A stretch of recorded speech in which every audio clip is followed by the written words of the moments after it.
دماغی امراض روکنے کے لیے ورزش پہلی دفاعی لائن قرار۔ آسٹریلیا میں اگرچہ ورزش اور دماغی صحت کے درمیان اہم سائنسی تعلق سامنے آتے رہتے ہیں، تاہم اب سائنسدانوں نے درجنوں تحقیقات کا مطالعہ کر کے کہا کہ دماغی امراض روکنے کے لیے ورزش پہلی دفاعی امراض روکنے کے لیے ورزش پہلی دفاع لائن قرار۔ آسٹریلیا میں اگرچہ ورزش اور دماغی صحت کے درمیان اہم سائنسی تعلق سامنے آتے رہتے ہیں، تاہم اب سائنسدانوں نے درجنوں تحقیقات کا مطالعہ کر رکھا ہے کہ دماغی امراض روکنے کے لیے ورزش پہلی دفاعی لائن کا درجہ رکھتی ہے۔ اس ضمن میں یونیورسٹی آف ساؤتھ آسٹریلیا کے بین سنگھ اور ان کے ساتھیوں نے پہلے سے کی گئی 100 تحقیقات اور مطالعوں کا دورہ جائز میٹا انالیسس لیا ہے۔ وہ اس نتیجے پر پہنچے ہیں کہ شیزوفرینیا، اینزائٹی، ڈپریشن اور دیگر دماغی امراض کے لیے ورزش کو اولین دفاعی لائن قرار دیا، کیونکہ ورزش دماغ کی خوراک بھی ہے اور دوا بھی۔ دلچسپ بات یہ ہے کہ ہر قسم کی ورزش دماغ کے لیے بہت مفید ہے، یہاں تک یہ نفسیاتی عوارض سے بھی بچاتی ہے۔ بین سنگھ کہتے ہیں کہ دنیا بھر میں ورزش کے بیش بہا طبی فوائد کے باوجود اسے ضروری پیشرائی نہیں ملی۔ انہوں نے ہر عورت مرد پر زور دیا کہ وہ ورزش یا جسمانی سرگرمی کو اپنی اولین ترجیحات میں رکھے۔ ایک ڈیٹا کے مطابق دنیا میں ہر 8 میں سے ایک فرد کسی نہ کسی ذہنی، دماغی یا نفسیاتی عارضے کا شکار ہے۔ بین سنگھ کہتے ہیں کہ اس میں ڈپریشن سر فہرست ہے۔ ورزش اسے مؤثر انداز میں دور کرتی ہے۔ سائنسدانوں نے میٹا اسٹڈی میں 1039 طبی آزمائشوں کے لگ بھگ ایسے 97 مکالموں کو دیکھا جن میں 128,119 افراد شامل کیے گئے تھے۔ شکر سے پاک مصنوعی مٹھاس بھی دل کے لیے مضر قرار۔ لندن میں مختلف کمپنیوں نے صارفین کو راغب کرنے کے لیے شوگر فری ڈائٹ مشروبات اور مصنوعی مٹھاس والی اشیاء خودنوش پیش کی، اور اب ان کے بارے میں انکشاف ہوا ہے کہ وہ امراض قلب اور فالج کی وجہ بن سکتی ہیں۔ ایک سروے میں مصنوعی مٹھاس کا مفصل طبی جائزہ لیا گیا، تاہم ان میں سے بطور خاص ایرتھر ڈوئل کا کہنا تھا کہ یہ ایک قدرتی شکر والی الکوہل ہے جو بعض پھلوں اور سبزیوں میں پائی جاتی ہے، تاہم انسانی جسم میں بھی قدرتی طور پر اس کی معمولی مقدار موجود ہوتی ہے یا بنتی رہتی ہے۔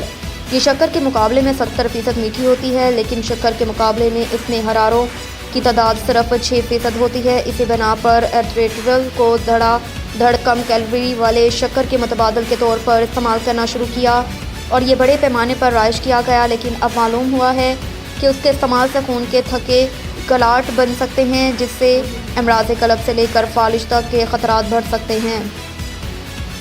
مستقبل میں پلاسٹک کا متبادل بننے کے امکانات رکھنے والا مشروم۔ واشنگٹن میں ایک نئی تحقیق کے مطابق مشروم کی ایک قسم فومینیٹریسس فنگس ممکنہ طور پر ایسے نئے میٹیریل رکھتی ہے جو مستقبل میں مکمل طور پر پلاسٹک کی جگہ لے لیں گی۔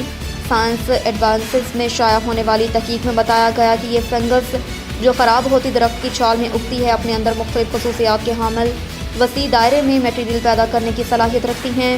ٹیم نے اس فنگس کے سالموں کا سانچہ اور اس میں موجود انجینئرنگ کے امکانات کا معائنہ کیا۔ محققین کا ماننا ہے کہ فومینیٹریسس پلاسٹک کے مؤثر ماحول دوست متبادل کے لیے راستہ فراہم کرتا ہے۔